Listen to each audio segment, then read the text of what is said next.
for the whole trip. I called 3 people. Yep. I'm like, you know. I would have guessed that much. Mm-hmm.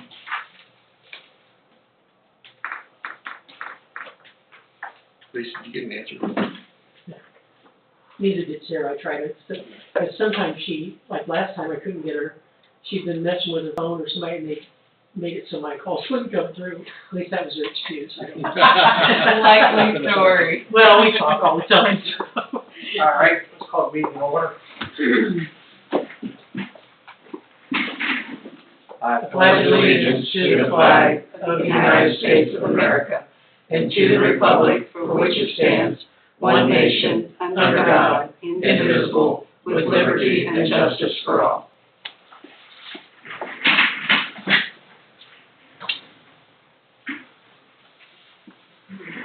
Mayor Luma, Here. Fox, Here. Ball, Hudson, Here. Nichols, Here, Miller's absent, Walty. Here. The previous, minutes of the previous meeting were read and approved. So approved. Physical officer's report. There is $1,968,812 in all funds. In the general fund, there is $395,241.24. So as were read, a motion was made by, make a motion, we pay the bills. seconded by, Second. Sorry. You hear me? made the Fox, Yep. Ball, Hudson, Yes. Nichols, Yes. Walty. Yes. All right. Yes. Barb, you want to go first? Sure. Yes, I'm here tonight because I understand there's been some discussion about renaming the walking path down at the park. The walking path, for those who don't know, is named for Michael Ridenauer because he was the one who had the vision, the plan, and saw the project through to completion. Also, he served our community for many years as councilman, council president, and mayor. So it's fitting that he be recognized. Throughout the park, others have been recognized as well. At the entrance to the park is the Veterans Memorial, honoring our veterans. There's also a chair of honor for our prisoners of war and those missing in action. Back near the ball field, there's a monument for Red Gullet for his many years of service with the youth of our community. Next to that, there's a plaque honoring Dr. David Nielsen, who again served our community for many years. And in the middle of that, there's a small stone remembering our first police dog, Yukon. Across the park drive, there's 2 trees, one commemorating the 175th anniversary of Auglaize County, and 1 tree planted by the Garden Club in memory of Jean Maxwell. Further down the walk path on the south side, there's a tree in memory of Howard Trout. Beyond that, there's 2 trees again planted by the Munchausen Garden Club for Joyce Valenti and Kathleen Turner. Our park is certainly large enough that it can accommodate others for recognition. So I'm here tonight asking council to reconsider renaming the walk path to leave it as is in honor of Michael Ridenauer. Thank you. Thank you, Barb. Thanks for coming. Okay. Hi. Now my next? Yep. All right, I will stand, that'd be great. My name's Christina Morris. I'm here to talk tonight about, It's okay, don't be affected. that's okay, no, I'll probably leave you to let you do your business. But my name's Christina Morris. I live over in New Britain, and I'm here to talk tonight about the position of Auglaize County Common Pleas Court Judge. Judge Spee's position at the end of 2026 will be up for election. Judge Spees is going to be aging out, and under Ohio law, once you reach the age of 70, you can no longer run for re-election. For that reason, Judge Spees' position over in Auglaize County here will be open. And I want to tell you a little bit about the court itself before I tell you about me. Judge Speed has been there since 1994, so Auglaize County hasn't had to think about this. We've had a strong captain at the ship handling things for a long time, but because he cannot run for re-election, it'll be up for the November election. But my guess is there'll be a contested primary election. So I believe that next spring through early voting in April, and then May 5th is the primary election. I believe there'll be a contested primary. I will be running for that position. That court is a very large and expansive court. It actually holds 3 divisions. It holds the probate division, the juvenile division, and the domestic relations division. So it's a very big court. The probate division handles things like adoptions, guardianships for minors, guardianships for adults, probating wills and estates, any mental illnesses, name changes, those types of things for the probate court. Then the juvenile court handles things where all children born out of wedlock, so all custody cases, child support cases, and revisiting or modifications of those cases until that child reaches the age of 18 runs through that court. The juvenile delinquency and unruly runs through that court. All the child protective services cases runs through the juvenile court. So that is a very big piece of the pie as it relates to that court. And then the domestic relations division is actually all the divorces, dissolutions. Those handle custody cases, child support cases that when a child's born in a marriage, and then it also handles all the property disputes when you have to divide a marital estate. And then it also handles any domestic violence protection orders, which are emergency in nature. So the court handles a lot of really, you know, from birth to death, it kind of covers everything. So it's a very comprehensive court. It's a very big job, and there are very big shoes to fill. So that's a little bit about the job itself. Now I'm going to tell you a little bit about me. As I said, I live over in New Bremen. I'm Auglaize County born and raised. I went to University of Cincinnati for my undergraduate, and then I became a school teacher. I got laid off as a school teacher and then went to law school. When I went to law school, I went to the University of Dayton. While I was in Dayton, I worked for a federal court in Cincinnati doing Hague cases, which those are when 2 countries are fighting over the custody of children. And then I also spent 2 years working for a juvenile judge in Montgomery County. And I wrote permanent custody cases down there for 2 years. And permanent custody cases are very serious cases. They're like death penalty cases as it relates to children, because it's like extinguishing parental rights. So those are big cases. After law school, I spent over 12 years in private practice as a family law attorney. So in private practice, I did everything that this court handles. But then after that, I worked in Shelby County as an assistant prosecuting attorney. And I prosecuted the children's services cases and the delinquency cases. So that's in Sydney, just down the highway there. And then bring me to present day, the last 6 years, I've been working as a magistrate in Shelby County. Like I said, I live in Auglaize County, but I work down in Sydney. And a magistrate is essentially a hired judge. Judges are elected. There's only so many judges across the state of Ohio, but because the dockets are so big, they have to hire magistrates to help handle the caseload. So in Shelby County, I have been working there for over 6 years, and I have my own courtroom, and I do every domestic relations case that's come through the county of Shelby for 6 years now. I've worked for 4 judges, and I'm pretty much already doing in Shelby County what needs to happen here in Auglaize County.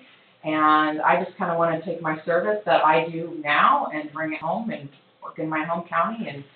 And you know, I feel like I've done this for almost 20 years now. I've worked under 4 judges, and I've worked in the courts one way or another for many, many years. And I feel like my experience is, well, it far exceeds my opponent. That's for one. But 2, I just feel as though it's the next step for me, and hopefully the next step for Auglaize County. And I think that, I know we're way ahead in terms of the primaries, not for many, many months, but I feel like people like you need to know what's happening know who the faces are, know who the names are, and get the community talking, because this is something we haven't really had to consider. Judge Speed has been on that ballot since the 90s, and whether we like it or not, there's going to be a new judge in there in the beginning of 2027. So I just want Auglaize County to really think about it, talk about it, and hopefully get it right. So I wanted to take an opportunity to meet all of you and let you ask me questions or know a little bit about myself. Since I work in Shelby County, it's kind of one of those things where it's like you wouldn't see me, because if you are an Auglaize County resident, you're not going to land in my court. That's how the jurisdictions work. But Auglaize County doesn't have magistrates. Judge Speed and Judge Pepple do everything on their own. And that's just based off the size of the dockets. So my job doesn't exist in Auglaize County. What's your future might be?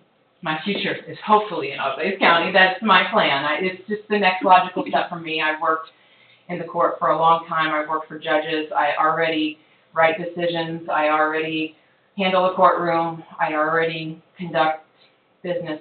It's something that I am very comfortable with. It's what I know. Public speaking is not my forte, but I do know the court. Good job. I do know the court, and it's just what I want to do, and I just want to get to know people, and we need to get the communities talking, because it's a big deal. Judge It sets us Pepple's up. in Waynesfield. What's that? Judge Pepple's in Waynesfield. Yeah, Judge Pebble is also going to be up in the year after. So. Oh, really? Mm-hmm. Yeah, his will be, so one will be an election 26, and then Judge Pebble will be in 27. So we're going to lose two pillars of our community. So it's not that they're not there for availability, but they cannot run. Ohio law prohibits them once they turn 70. So it's just important that we get it right, because we need to set ourselves up for the future. And everything I've ever done has been for kids and families and resolving conflicts and making our community well with the children. If you get ahead with the children's services cases and the delinquency cases, I mean, that sets them up for a life of success, so that they're not in the system as adults.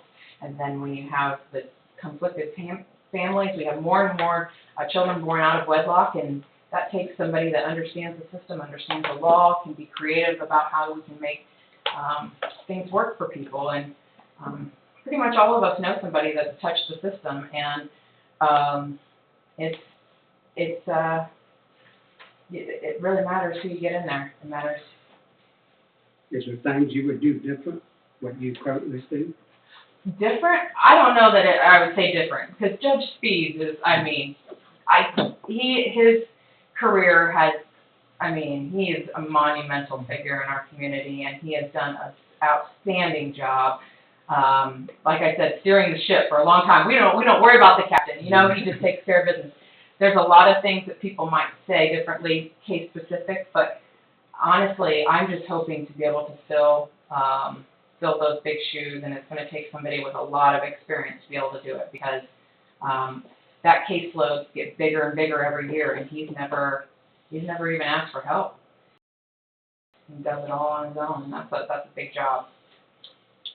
So you said you've been magistrate in Shelby County for 6 years. Yes. What's how many cases do you think you saw in a year in Shelby County? Every single one, that's for certain. See, I do all the domestic relations docket, and so that's part of the general docket. And the courts down in Shelby County is slightly different. Judge Speed handles juvenile, domestic, and probate, and ours does the general and domestics together, and then the juvenile court downstairs.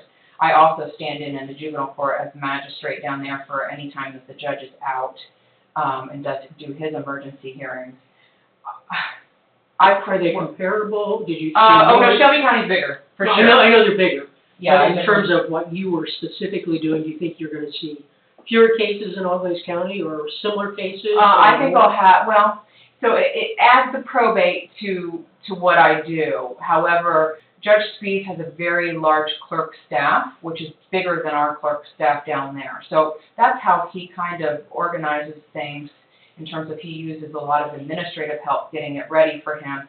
I would say that my caseload down there is probably larger. And then, you know, that's my guess. But, you know, different cases take different time. So when you look at a pie of saying, you know, this is probate, this is juvenile, this is domestic, then domestic can take up a very large chunk of your time because you're fighting over property and you're fighting over custody and you've got to get guardian ad litem in, and that takes a lot of court time. Mm-hmm. Something like probate, you can work with your clerk staff and they can get stuff kind of ready for your review and signature, and so you don't spend quite as much time in the courtroom. So it's not that those cases are less important, it's just that some cases are very heavy court time, and then some cases are just a little bit more administrative. The cases that I deal with have a lot of court time, but, you know, I've been doing it long enough that, you know, I work to settle cases. More and more people are unable to afford attorneys, and so the less attorneys we have, and our communities are short on attorneys. I don't know that it feels like they're short on attorneys, but when you see the workload in the courthouse, we could use more attorneys. But even with more attorneys, I don't know that people can afford the attorneys. So it takes a special person to conduct court when you have pro se or self-represented litigants, because they don't understand the process. They come in unprepared. You know, so you have it takes a special personality to guide people through the court when they don't have a lawyer and be able to get things done. And so I have a lot of experience with that, and you know, that takes experience. And somebody that's never sat in a courtroom and had to deal with pro se litigants is just less experienced, you know, that's all. I've just been doing it for a long time, and I want people to know about it. I'm not somebody you can hire. Once you're a magistrate, you can't hire me as an attorney. So my what would you call it? My household notoriety. My name is not a household name because I'm in court, and I don't make the news, which is good. You know, I make well-reasoned decisions, and what happens then is my decisions go through with the judge's signature underneath, and that's how that works. That's how that gets pushed through. Thank you. You made a comment earlier on your experience. Yes. Exceeds your opponent. Yeah. What, can you? Well, I can tell you what I think I know. I can't speak a whole lot because I will, you know, I'm sure he can speak for himself. There's an attorney out of St. Mary's named Zach Farrell. He's in Craig Noble's office. He's quite a bit younger than I am. He's 38.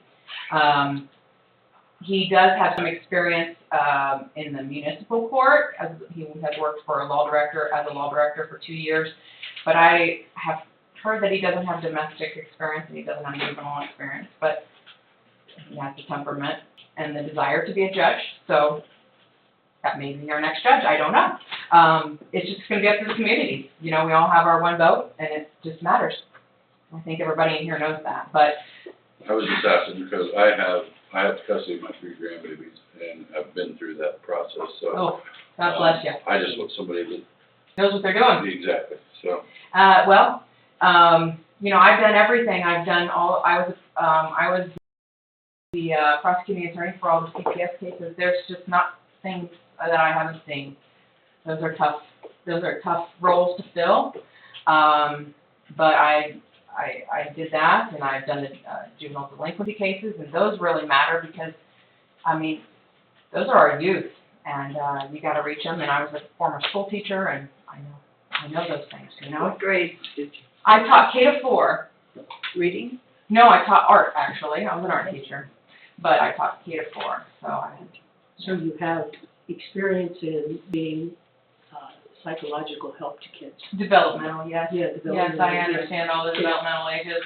Yes. Yeah, I was certified K to 12, but I chose the little ones. Mm-hmm. Yeah. Art is important. Yeah, very. It's developmental. Yes. You don't have to grow up and be an artist, but No. it's a right brain development. So I have 2 questions. Sure. That actually leads into my first. There's no secret that we have struggles with mental health among the youth. You probably see it in Sydney. We see it in our Always County all the time. So what are some ideas that you could bring to the court that could help with that? Well, you know, I just found out something today that's somewhat relevant to this. I have a child in a case, and I can't talk about my cases, but we really need him to get some mental health assessment, and he's a middle child of two, and the other two are doing better, but the middle one is not, and Dayton Children's just built this huge, fantastic facility, and they are already full. They're full.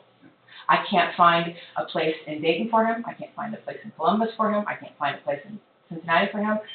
We are all struggling. Toledo used to have a child Toledo does, but they're full. They're all full. Yeah, yeah. And, So are they not temporary, I mean, how long are they housing these people?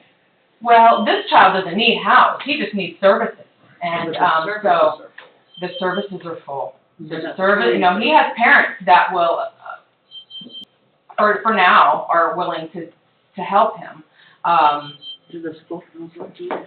See, and that's the thing that you really gotta do, because when you get into the juvenile courts, you gotta be real connected to your juvenile probation, and you gotta be real connected to the schools, because the court can only do so much. You've got to really be in the schools, see the, see those things. So mental health is real. I think that we're gonna have to find ways to do some things right in the community, because everybody's full. And if we really want to help these kids, we're going to need to bring people into the community to help. You know, and unfortunately, school psychologists, I worked with an excellent school psychologist when I worked in Algois County, and she was wonderful. She didn't think her job was solely to test kids to see what their IQ was. She worked with kids as her psychologist had. And unfortunately, with a lot of the school psychologists, they're so overwhelmed with testing kids and making sure they're getting the services for the educational component that they don't have the time to do the psychological piece, and school guidance counselors don't necessarily have all the training that they need to do that. So there is a void in that. There's a huge void, and I think that, it's just one of those things. I think it's really, we've got to get them in the schools so they miss less school, that the schools are safer, that the kids feel safe at school. The probation department they do a fantastic job, but it's going to take more. Yeah. So that kind of leads into my second question. With Judge Spees' experience, you've been there a long time, the court runs fairly well, but there's always better ways to modernize and make the court more efficient. And talking with some of the staff and some people in the courthouse, that's been apparent. What ideas would you bring to the table that would help with the efficiency of what you've seen in your experience, and things that you maybe can't do as a magistrate but would like to do as a judge that would help? That's a fantastic question. I'm so careful not to put down Judge Spees for what he's done, because his service has been monumental, and he has a legacy that, I could only wish to follow. Sure. Spees has been doing things the same way for a long time, and everybody knows how Spees does things. People are accustomed to knowing that it's going to be Spees' way or no way. I think that I come with a little bit more diplomacy in that, and I'm very open to hearing others' ideas of how we can solve the problems, and it's not just my idea of how we're going to solve this problem. So I say what I think I could do that's a little bit more is be a little bit more open-minded and be a little bit more listening to others and how others can solve each case. Each case has all its own people, it's got its own actors, it's got its own facts. They're all different. But in what I do, I also teach magistrates and judges. I'm part of the Ohio Board of Magistrates, and I sit on the board, and I actually represent all magistrates in the 3rd District, so that's 17 counties, the whole 3rd District, that's 17 counties. I teach for the magistrates at the conferences, I teach with the judge, I work with the Judicial College at the Supreme Court. So I'm really in the know of what judges are learning, what judges are asking, what judges need to learn. And I go to those conferences and I teach and I speak, and I also work with the Judicial College to determine what curriculum judges are actually going to do. And I really hope to stay with the judicial college and stay up on that stuff, even as a judge. If I'm elected as a judge, I still work with the judicial college to do those things. I mean, and I still speak at magistrates conferences and stuff like that. So I feel like just staying up on the know, and being very, involved in, the judicial college and the board of magistrates. I'm very aware of what other courts are doing. I'm aware of what other bigger courts are doing and some of the resources they have, and I would not be scared to try to find those resources for Always County. Very good. Thank you. Mm-hmm. So for you, you have a, group of other judges that you know that you Oh, can confer with and. I do that with I know lots of, sitting on the board of magistrates, there's about 900 magistrates in the state of Ohio, actually, under all 88 counties. So people, a lot of us don't even know they exist. I have to tell people, if I say I'm a magistrate, a lot of people are like, so what is that? You know, if you're not directly involved in the course, and that's a good thing. It's a good thing to not know these things. But it's also not great when you need the public to start electing and seeing what I do and how that service can directly impact our community. I But think yes, what you're doing by going just to see us and you're putting yourself out there yes, should really help you. I hope so, because people like you are who people in the communities are going to lean on to talk about this. You know, well, I mean, it's true. If you guys get talking, You're on the that's- line right now, so. Oh, I am.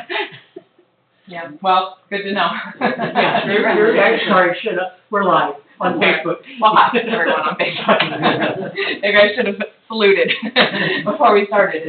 But anyway, you know, I just, I want to offer everything I can do to the community. And yes, I want to meet as many people that want to meet me. Everybody that wants to be civic and involved in our government, I would love to meet them.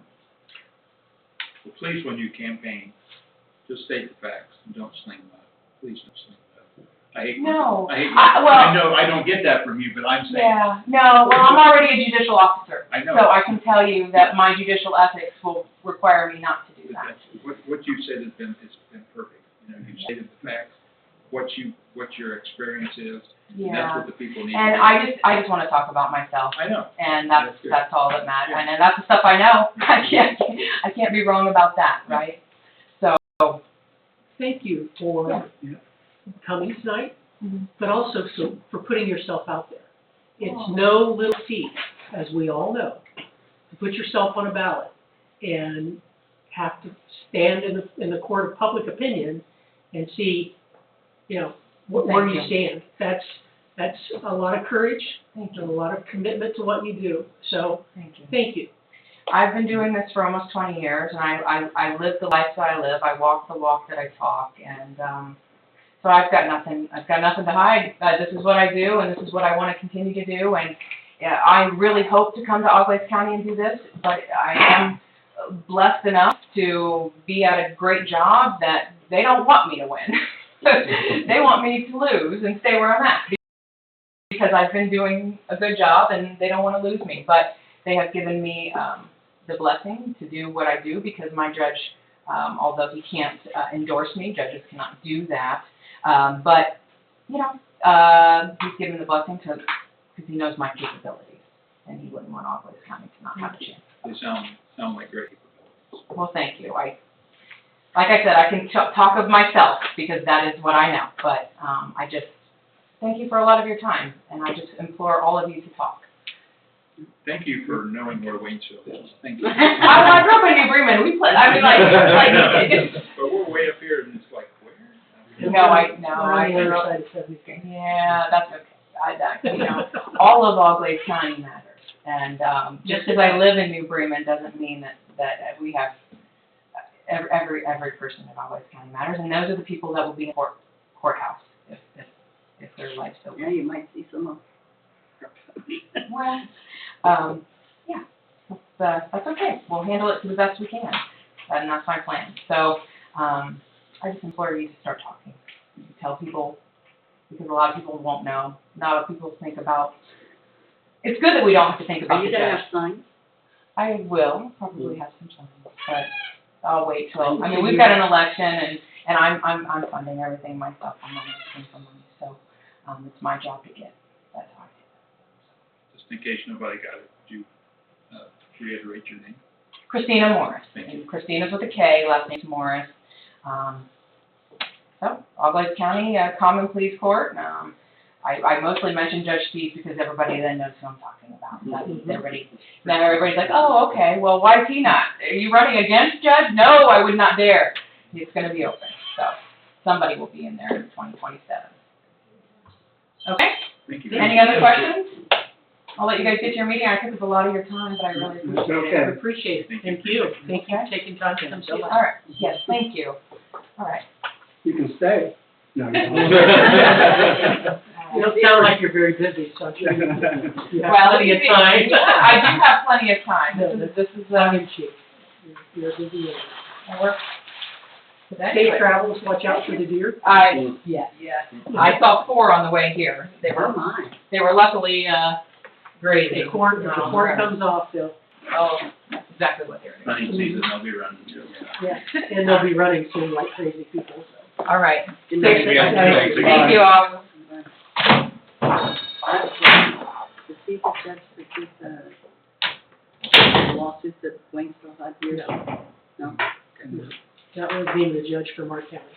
Oh, Be careful, you don't do a lot of these because of conflict. no, I meant the Steve thing. Okay. Committee reports.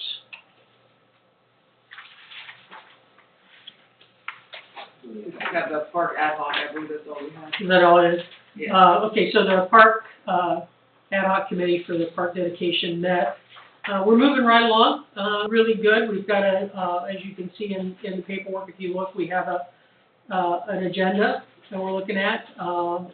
Chief Maher was able to contact Senator Manchester, and she is committed to being a speaker at the event, and, Aaron has contacted, the county commissioners, and so people are contacting, we're trying to get things, in order with the speakers.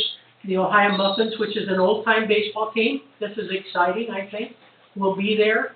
They're gonna be playing a game at like 1 o'clock, to whenever, but, they play the baseball with no gloves. They play just like they did back in the day. They tell history to the audience, and so they're coming for sure.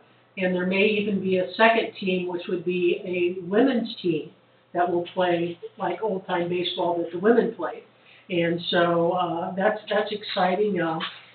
There's talk about maybe having someone go around with the vending carts to sell popcorn and hot dogs, and just like it would be back in the day. And they'll be playing on the grass in the park. So that should be fun. With the 250 celebration, in terms of the 250th anniversary of our country, we're looking to maybe to do pigtail onto a initiative that Ohio's doing, which is called Picnic 250. And so we're going to offer a picnic lunch at a nominal fee. I think you can see in there Administrator Bender, Aaron, who happens to have a farm of his own, has graciously donated a whole hog to be processed to make the hot dogs, and so we'll be able to sell them at a fairly low price. We'll have to pay the processing and raise the money for that, but those hot dogs will at least be not so much, and we'll have, condiments, and there'll still be costs associated with it, but Just to give you a heads up, I know of a pig that was processed for $700. well, there you go. So We may need some money. Yeah, and so, and then the other thing, I think, Garrett Miller from the Lions Club is gonna check about, hot dog, or hamburgers, and so we've got some food menu items planned, and I think now, really, it's solidifying everything, but it's really getting the information out to the public and making sure that they know about the day and what we're gonna do, and that it's really gonna be a fun day, at our new park. Thank you. If you don't have any questions, that's all I have. I do have a question from Nathan. Since you're talking park, we had one person comment on our thoughts, have you heard? It's on the agenda, we're gonna talk about it, okay?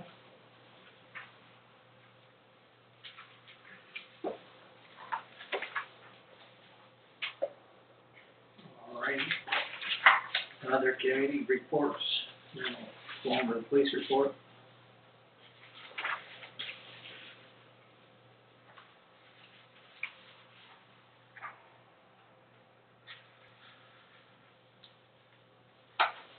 Did you get him? I was waiting to see if there were any other committee reports. Apologize. Council has my report, and because I know we have a lot to do this meeting, I'll briefly add that the vandalism criminal damaging case that is mentioned in my report has not yet been referred to the prosecutor, as I prepared to send it to them. Some additional evidence came in Friday and today, so I'm working through that before sending it to the prosecutor for possible charges. And that is all I have.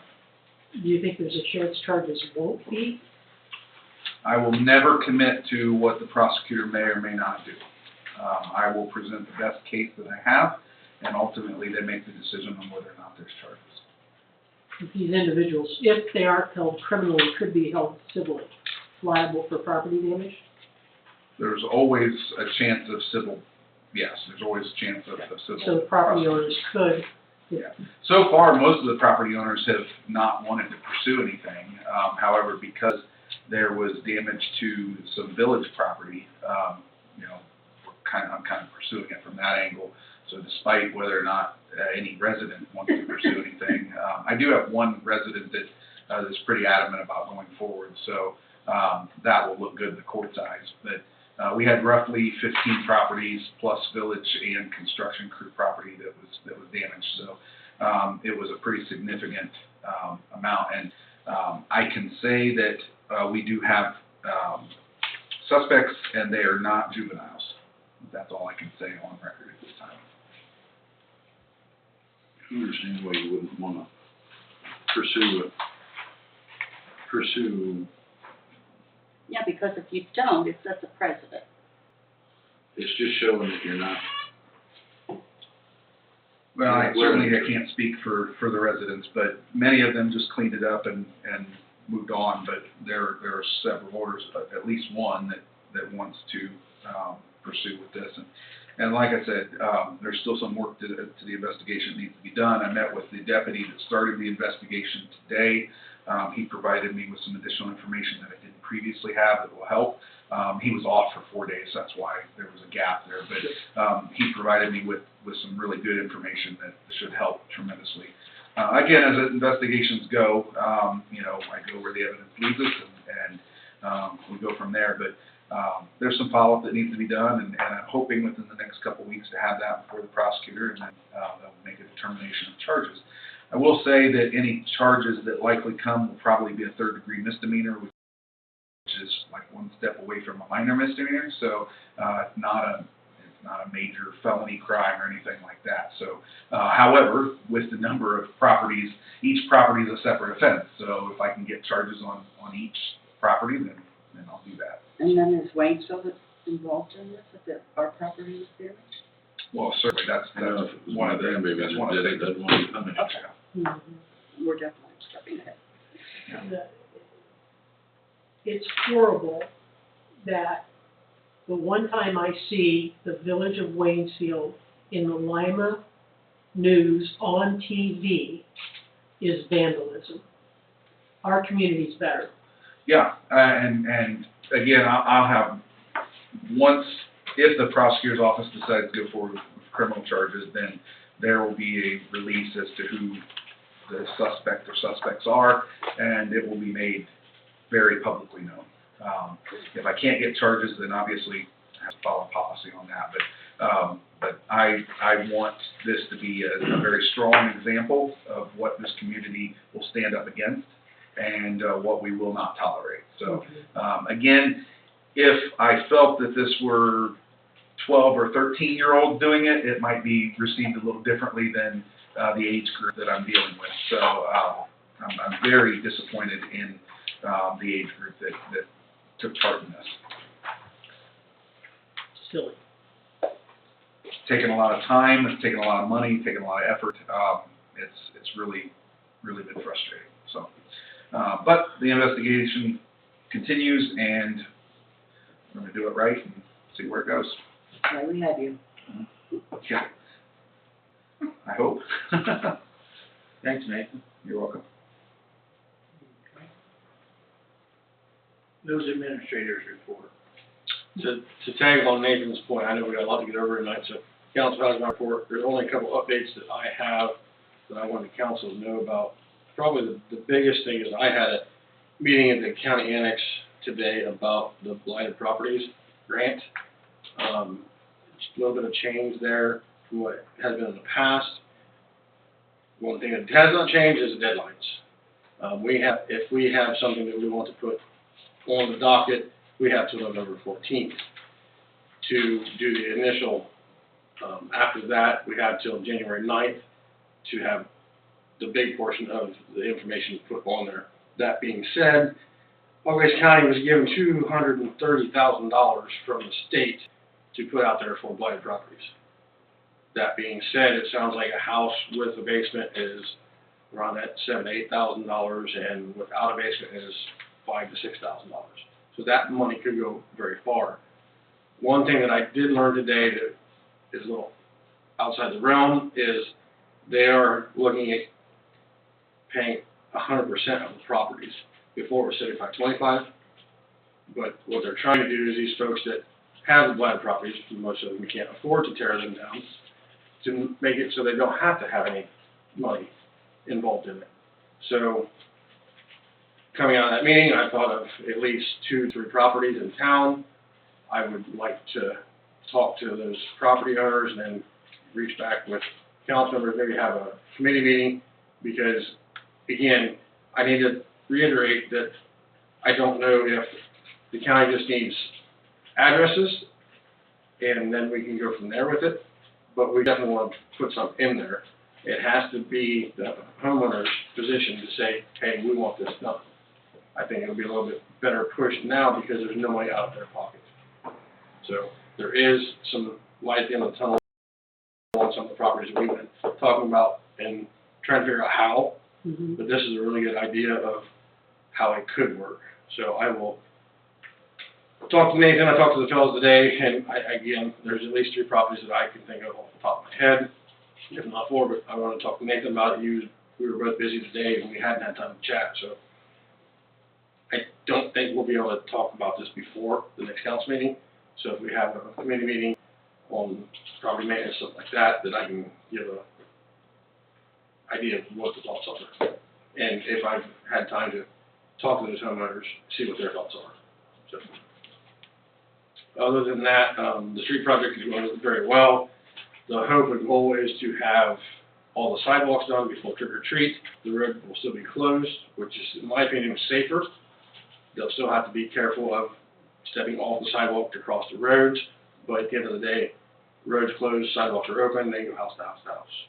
Well, they had some kind of, and I looked, but I didn't see it, it may already be up, I have no idea. A tape or something along that edge so those kids don't go down into what's dug up that they haven't brought up to grade yet. Yeah, it's very heavily coned. As far as caution tape, it's not required for them to do that, but I there have is. a bunch of caution tape if somebody wants, if we could put it out. I know there's some sections that have caution tape down there. I noticed over the weekend. I just would hate to see a little kid step off and get hurt. Mhm. And I know on the back side of the curb, they were gonna start working on dirt, so the back side, and wherever there's dirt on both, well, there'll either be dirt on both sides or it'll be poured with the curb. So as the week progresses, I'll make sure to see what is there, and maybe by, tomorrow's Tuesday, so Tuesday, at the end of the day, tomorrow or Wednesday, I'll say something to the construction crew that, hey, we know kind of where we're at, let's make sure that things are tidied up. Just, even with cones, a little Sure, kid yeah. can run right between it. Some of those drop-offs are pretty substantial. Yeah, and they're working on the grade of the gravel side on the road, but it's still needing extra help, so Yeah, it's just big. you take a 3 or 4-year-old to step off that, it wouldn't take them much to hit their head and Sure. be seriously injured, so, yeah. Thank you. Okay. Mayor's court report, there was $1,302 deposited in the general fund for the mayor's court account for the month of September. Okay, old business. an ordinance to adopt the solid waste management plan, update for Always County Solid Waste Management District. Was this the one that we needed, we were gonna do, pass by emergency on the second reading? Yeah, because Okay. the deadline's for Yeah, like because tomorrow. the deadline's soon. So I would make a motion Sure. that we suspend the rule of 3 readings and declare an emergency to adopt ordinance 25-9-1. Second. Bach, Yes. Paul? Yes. Hudson, Yes. Nichols, Yes. Wolfie. Yes. So we make a motion that we adopt ordinance 25-9-1, the solid waste plan.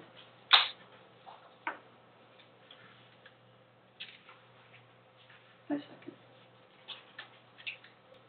Bach, Yes. Paul? Yes. Hudson, Yes. Nichols, Yes. Wolfie. Yes. Any other old business? Renaming the walking path. Have you heard the feedback? Other than? The only person that I heard feedback from was Barb, and I encouraged her to come to the council meeting tonight. But I have not, and no one else has said anything to me. Is it out Either- there? Yeah, well, obviously it is, I mean, negative or positive. I think that, Sarah, did you put that, and I apologize, did you put that in here? That, the resolution? Yes, it should be. Okay. It was, Resolution 25-3. Okay. uh, Based on our last discussion, and thank you, I went to, and Nathan, thank you for letting us know, I did go to the memorial service for the Gold Star families in Wapak, and they have changed the name from Gold Star Mothers to Gold Star Families and Relatives. So the resolution that you have in front of us is suggesting that we rename the walking path the Gold Star Families Walking Path. Is it 25-10? No, that's not the right one. It's 24. Yeah. It's 4, yeah, I was looking at 3 because it said 3, so it's 4. And so that we change the walking path to the Gold Star Family Walking Path. There's some way to put Mike's name on it. Not something we can do. I mean, you can leave it, we can leave it the way it is if that's what you guys want to do. Isn't that the purpose of everybody who's interested in the village is doing what they can to make it better? That's just all I have to say. And he was in authority, so he used his platform to, he was able to, work further with that and. And one thing too, I think everybody's recognized there has passed away. He passed away? No, Oh. I'm saying everybody else, like Greg called it and. Oh, yeah, They've all died. Yeah, they all died. Yeah. Well, I mean, we appreciate him doing it, and I'm done. I wasn't on council when all of that happened, so I appreciate Barb's perspective on what happened and how it happened. Obviously, my thought in suggesting that we rename it was that we turn it into a memorial for and honoring those individuals who gave the ultimate sacrifice in our community. And there's 14 of them. And certainly we can still do that. If you as council decide, no, we want to keep the walking path, Mike Ragnar walking path, it doesn't mean we can't do the memorial. We may just have to do it differently. So. Now, aren't we renaming the park for the same reason? I mean, to honor the veterans and stuff like that. The park committee did that. I'm not Okay, sure but what. I mean, aren't we, Yeah, trying to make it all one. we're naming the park to honor the veterans and all that stuff? Mhm. And to me, the way she explains stuff, I'm at a kind of a because it seems like with Mr. Ridenhour and everybody that she had mentioned in there, including the first canine officers, seem to be, to me, veterans in their own way.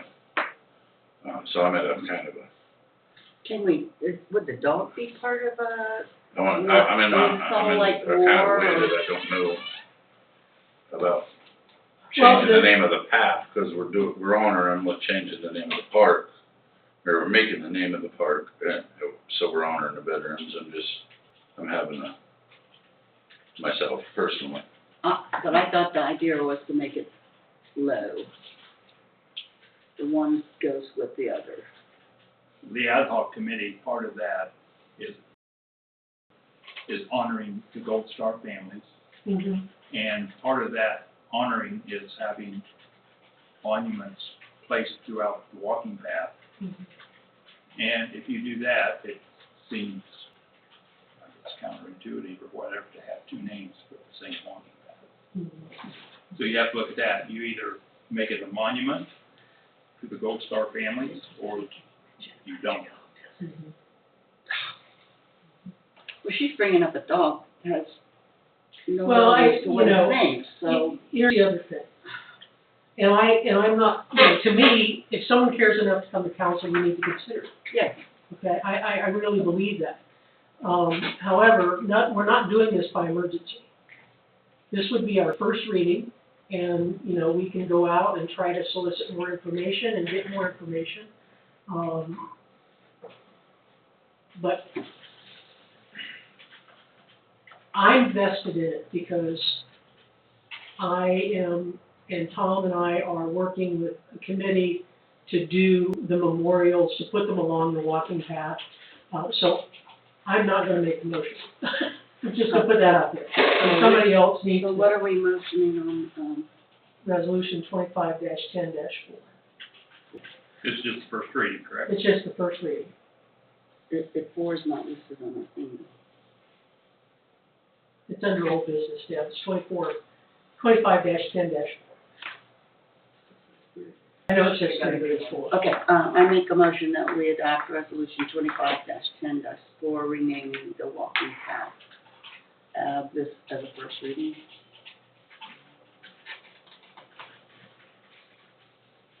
Get a second. I'll second.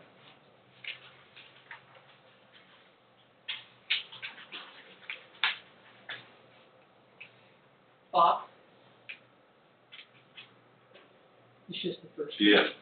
Ball, Yes. Hudson, Yes. Nichols, Yes. Yes. Vern, if you're concerned, maybe you can, find some other people that agree with you and bring that to us. And is that, I mean, I see Bert's point. I do. yeah. And I see Barb's point. Yeah, and, you know, it's just, I'm looking at it as, with her willing to come in here and do the research and stuff that she's done and read off that we at least need to, we at least need to wait for the third reading to find out if we can have more information pop Absolutely. up on us. Absolutely. I agree. Because, I mean, you know, it might be just a dog, but I believe his name was Yukon, is that correct? But he's not in any of the, The problem is, he is a veteran, he was a police dog. So, yeah, You know, so maybe yeah, he should be listed with our, Mr. Ridenhour evidently done a lot for the community and stuff like that, so I mean, we need to wait and see if we can get some more information on it. If we do not receive any more information on it, I mean, it is what it is, but she was at least willing, like you said, to come in here and give us all that information and all that stuff, because.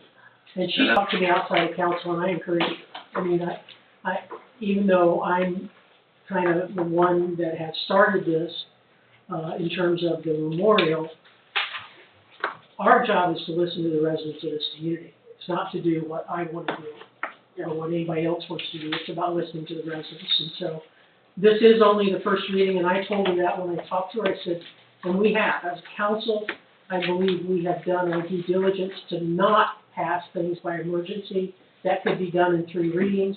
in order to give individuals within the community an opportunity to come talk to us. The At any only point. reason why I mentioned something about it, if she wouldn't have brought up the first dog, we're naming it Waynesfield Veterans Memorial Park. He is a veteran. Whether he's an animal or whether he's a human, he is a veteran. So that's why. Sure, sure. Okay. Done. Any other old business? Right, new business? Actually, and I'm not sure, Aaron, where did we put you put the Ohio Rural Planning under new business? That probably is actually old business. It was a coin flip. I'm sorry? It was a coin flip because it's been sitting so long. Okay, cool. Okay. Resolution 25-10-1, a resolution in the matter of declaring or documenting the position of the Village of Waynesfield regarding naming and addressing authority within the jurisdiction of the Village of Waynesfield. Get a motion to have the first reading. So moved. Get a second. Second. Bob, Yes. Paul, Yes. Hudson, Yes. Nichols, Yes. Walton. Yes. Is there a deadline on this, Sarah? It says by January 1, Yeah. so I guess we're good. All right. A resolution authorizing the mayor to execute necessary paperwork to have the Village of Waynesfield join the Western Ohio Rural Planning Organization and declare an emergency. Can I get a motion to declare an emergency? We actually talked about this almost a year ago, and we tabled it. And in talking with Aaron about some other things that I want to add in here, I suggested that he pull it off the table and bring it to you again to talk about. This would give us a seat at the table for the regional planning and streets and projects and in talking with Aaron, I think it's something we should do. Even if we're little, but if we got a crumb out of a big pie like that, it would be substantial for us. Who represents at meetings? It could be either Aaron or the mayor, probably it would be Aaron. I think you said they meet how often, quarterly? Quarterly, yeah. In a nutshell, it's basically, you're sitting at the big table on knowing what's coming for infrastructure and grants and things like that. So, as I was speaking with Lisa, nothing against anybody that's sitting here tonight, but my job as administrator is to know the infrastructure. And if I know those things, and if there's a hypothetical situation, there's a big business that's looking to be in the vicinity, can we handle it? What would we have to do to make it Waynesfield their home? I like it, so. Those are the things that person would be sitting there being able to answer to. So knowing that's so good for the village, should we do an emergency? We're going to. Okay. What is this? All right, I make a motion that we adopt resolution 2510-2 on an emergency basis. Have to declare emergency first, yeah. I make a motion to declare an emergency for resolution 2510-2 to join the Western Ohio Rural Planning. Get a second. Second. Bob, Yes. Paul, Yes. Hudson, Yes. Nichols, Yes. Walton. Yes. Sarah, does the resolution have to have a name on who's going to represent? I don't believe so, it didn't state it here, so I don't think it really matters, this is the one they sent us, Mm-hmm. so. Does it need to be worded It just says differently? the mayor is authorized to execute even though necessary documentation to join it, so we'll have to get all that as well. If I read that, I'm not sure if I read it right, Aaron, but I think the mayor is the one, but he can delegate it to you. Is that the way it's supposed to be? I believe so, yes. Yeah, so, Okay, so we're cool with it? All right. Okay. I make a motion, we adopt resolution 2510-2 regarding the Ohio Rural Planning. Get a second. Second. Bob, Yeah. Paul, Yes. Hudson, Yes. Nichols, yes. Walton. Yes. All right, Resolution 25-10-3, resolution authorizing the Village of Waynesfield physical officer to transfer funds from the general fund to the ODNR grant fund 2062 and declare emergency. Can I get a motion to declare emergency? Sarah, you wanna explain this? So I'm not sure. Yeah, this is just, with the ODNR, how we are supposed to cover it upfront, and then they will reimburse our funds within 45 days. This is just saying that me as the fiscal officer is allowed to take that money from the general, like we're supposed to, put it over into that fund, and then when they cover it, we'll transfer it back into the general. So I'm just advancing money to be able to cover that, so we can, continue to move forward with the project. Is that because it was arbitrated for a different thing and, No, it just, we have to pay for it up front. That's what the ODNR I grant, mean, but what's the purpose of transferring it? because we have to pay for it. Because we won't have the grant money. So we have to take the money out of the grant, general fund, pay it, then ODNR will give Okay, them that- an invoice, and then it'll go back. I totally missed that. Okay, I make a motion that we have an emergency, declare an emergency on resolution 25-10-3 regarding transferring money. I'll second. Fox, Yes. Ball, Yes. Hudson, Yes. Nichols, Yes. Walsh. Yes. Need your first motion to adopt resolution 25-10-3. I make a motion that we have the first reading to adopt ordinance 25-10-2, an ordinance adopting the amended employee handbook and job descriptions for the village.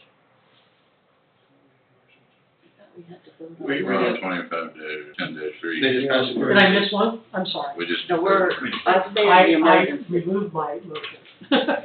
I'll hold on to it, Sarah. I'm confused, we have to adopt a resolution Okay. 25-10-3. Sorry, I got ahead of you, Deb. Go ahead.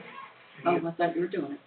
Okay, I make a motion that we adopt resolution 25-10-3 regarding transferring funds to pay our bill. second. Fox, Yep. Ball, Yes. Hudson, Yes. Nichols, Yes. Walsh. Yes. Thank you.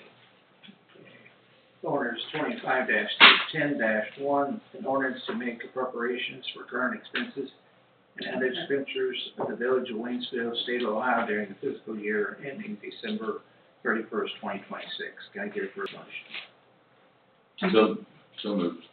Do we have to read that into the minutes, Sarah, like we have in the past? Just the ordinance itself will be record. I know we have read in the past, but. In the past, we've read in open session what the numbers, the big numbers were in terms of, and usually Bob did it because he was head of the finance committee. Trying to find how to do it. Isn't the overall he normally, Like each major line item, like the general fund was a total of the, you're right ahead, this is like. oh, permit resolution too. So I think Bob always read into, and I don't know if somebody from the finance wants to do it. Usually it was highlighted. Total general fund appropriations was $428,570.55. What page are you looking at? Well, on page, so if you go to page 3, total general fund appropriations was $428,570.55. Total appropriations for special revenue fund is $414,042.33. Do you guys want me to just do this? You're doing what? Are you Okay. reading them all, or just? Yeah, you go through all, he always read all, am I right, Aaron? Yeah. Yeah, did, yep. he always read them all. Total for debt services fund, appropriations would be $7,200. Total capital project and fund appropriations was $932,250.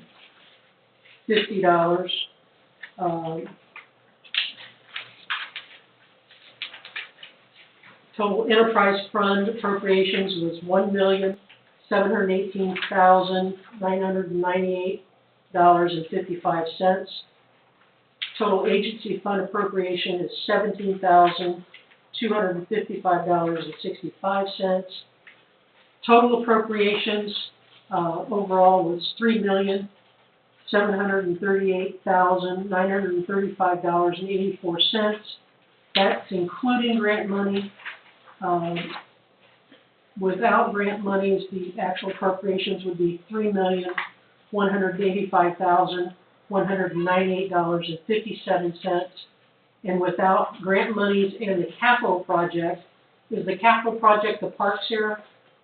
No, the capital project is the, 932,000 we usually have for road projects. Okay, so for the road, okay. So the total appropriations without grant monies and the capital project is actually $2,252,948.57. So that's read into the record. And just, for the record,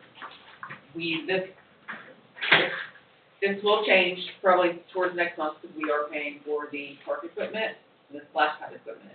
So that's why I needed that approval to be able to advance those funds as well, so we can get the 2025 pricing for those. So we are gonna go ahead and do those. So that bottom line will change. I will let you guys know. I'll make you a new sheet, just so everyone will have it. But I just wanted to be sure you guys were aware, but I did not do that yet because I cannot do it. Because So it'll be less? yeah, because the, Okay, it'll be a little different. yeah, that's fine.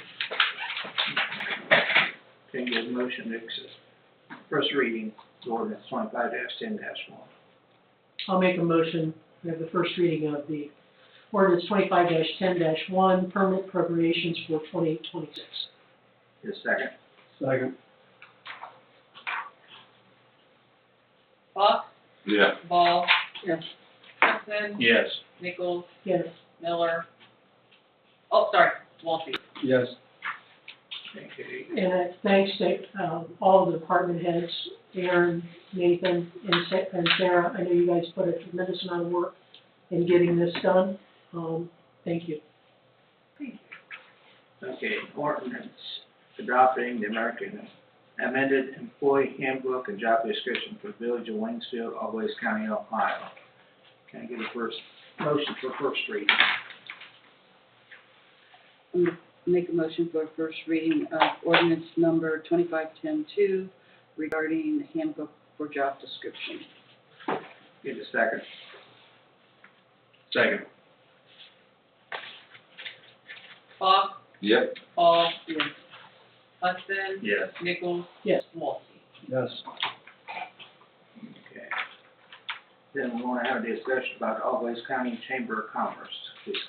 Yeah, in some of my ramblings around about the park dedication and the Gold Star Memorial, I called the Walpock Chamber of Commerce primarily to see if we could just use their scissors for ribbon cutting, and got to talking to her, and of course she was telling me the benefits of joining the Chamber of Commerce in Walpock. Evidently, Always County has two Chamber of Commerces. One is for the western part of the county, St. Mary's, Minster, New Bremen, and New Knoxville. And then there's the Walpock Chamber of Commerce. And so we do not belong to the Chamber of Commerce in Always County. However, and I don't want to put Chief Motter on the spot, however, since he usually has the history, he may be able to help us out a little bit. And you can say yea or nay, Nathan. We do belong to Indian Lake Chamber of Commerce, which is in Logan County. And the chances that we would get something from Logan County, I'm not sure how good that is. So I don't know the history of why we belong to Logan County and not Always County. Yeah, if memory serves me correctly, we joined the Indian Lake Chamber of Commerce because they approached us, I believe. We needed to join a Chamber of Commerce in order to help our insurance rates, I believe, if memory serves me correctly. I'm looking at you like you should remember. You weren't here. You weren't here. My bad. It was a discussion that I think fiscal officer Angela Weingarten and I had at the time, but there was, I don't remember what, if any, benefits there really were to the village, other than it was an insurance break to be a part of a chamber. And she knew somebody at the Logan County, at the Indian Lake Chamber of Commerce, and it was, I want to say like $25 or $50 a year to join that, and that's why that's the direction we went.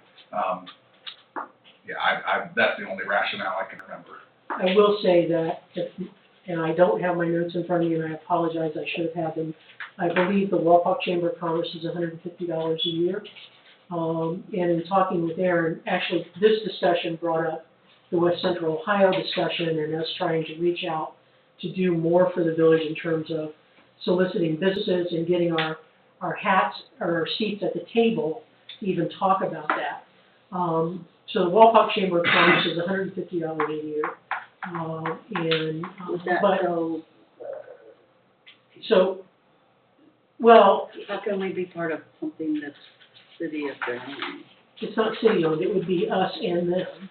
We would be, it would be representing, Jointly named. right, but it would be in our county. Yeah. Which is important. You know, I think the discussion that Aaron and I had was, you know, are we gonna get a big manufacturing here if Wapak has it? Probably not.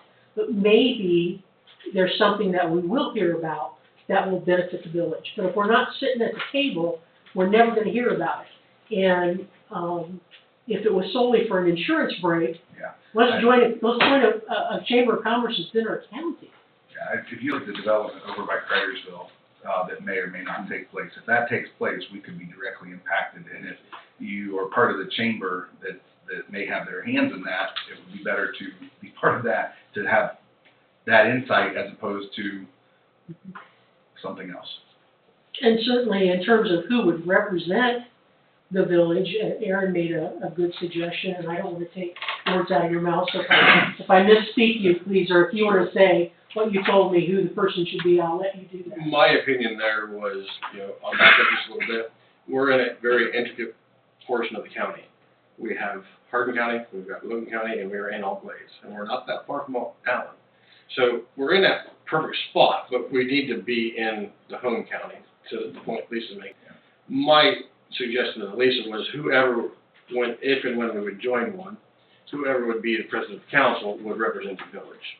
I think that gives a good feel, and they could report back to the council / myself if it involves something on the administrator side, but that just kind of helps get the council out and involved and see what is really out there. And my understanding of Chamber of Commerce's, and I could be way off, is even if you designated the president of council as your representative, anyone can go to the meeting.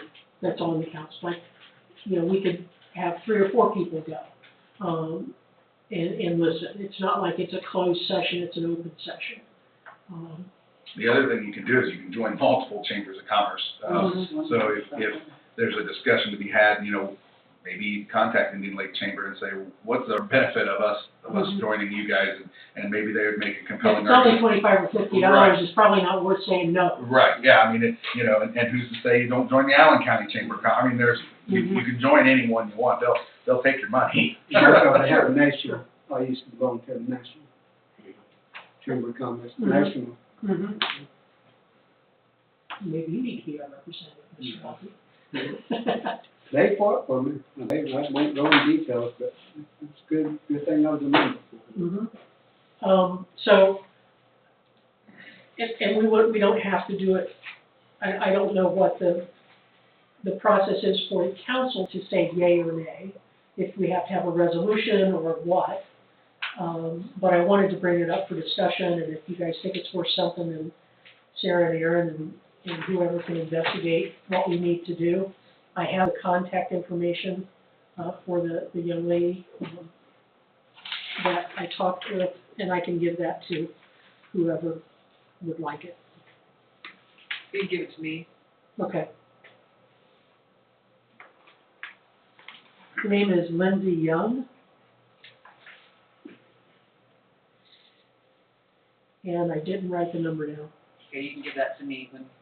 It's probably in my phone, but I'm not going to go digging in my phone right now. Okay. Yes, if you could, I'd appreciate it. You can email it to me if that's okay. Yep, sure can. Thank you. It's $190 a year. I'm sorry. There's my note. 100 what? $190. A year, the difference.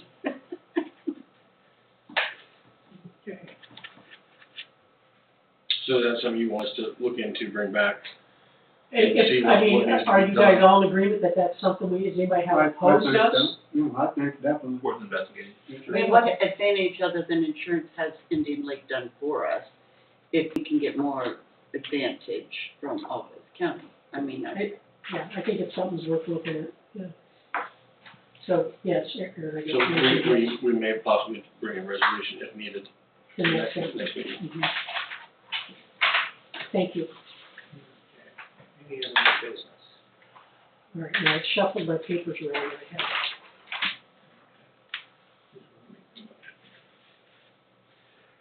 do we need to go in executive session? We need a motion for that. Yeah.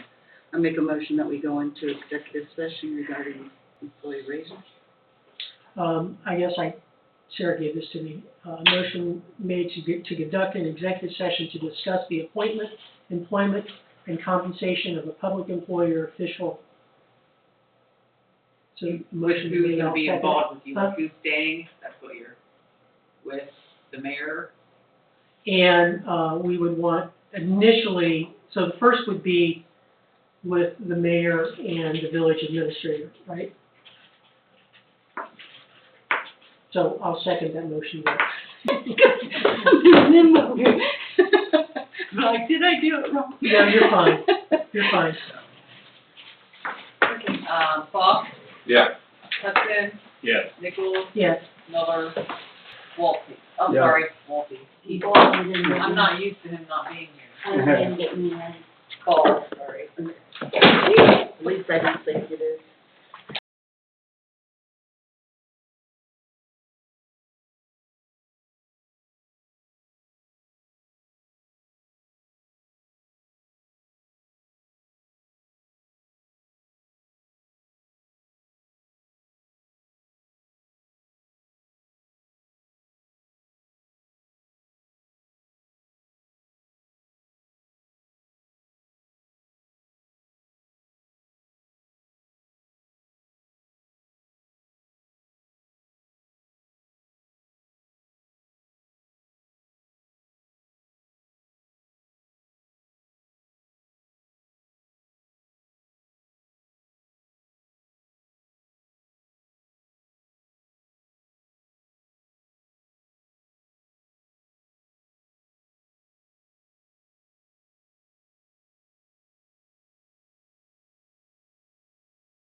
Yeah. In January, of the council, you know, sure, like this is all that, so, Well, I think it's very on here. so you're kind of, I don't trust anything, I think, if anybody says that was a certain individual, one to be back on. we need to stick to, I know that, but I think this is based on this, I think it's all related.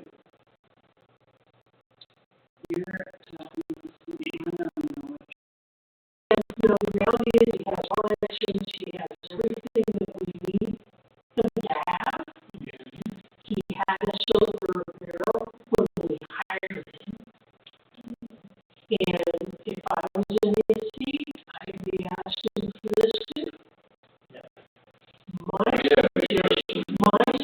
Here's a suggestion that he didn't think about.